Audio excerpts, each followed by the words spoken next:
Hi, I'm Melina and welcome to Expert Village. Today I'm going to show you how to make a beautiful necklace out of polymer clay. And the next step is we're going to make an alternate pendant so you can switch it up. And what we're going to do is we're going to take some of our purple this time.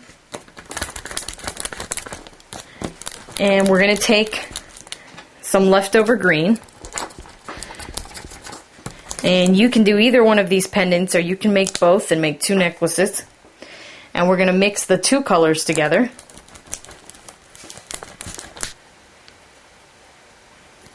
Make a ball. We're going to flatten our ball a little bit, not too much, just a little bit. You don't even need to use the roller. So that you have almost like a big flat round circle.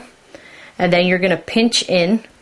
And then we're going to add a stone in the center. I'm going to use these, I think they're called moonstones, and you can get these at any art store. Sometimes they put them in the bottom of fish tanks. I like using a nice white translucent moonstone because it's going to match with pretty much anything that you put it on. We are going to place our moonstone on our pendant. We're going to first figure out where we want it, right in the center, but don't stick it yet, just kind of place it.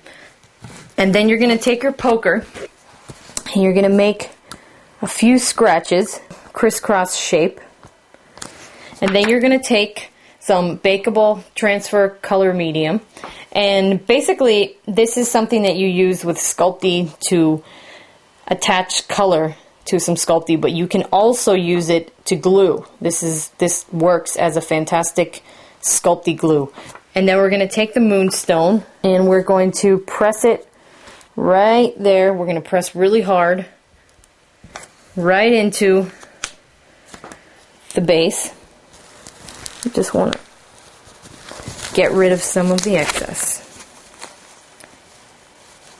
And then we're going to take, for this next step, we're going to take our poker and we're going to make a hole the side here, right at the top, and that's going to be where we hang our necklace from.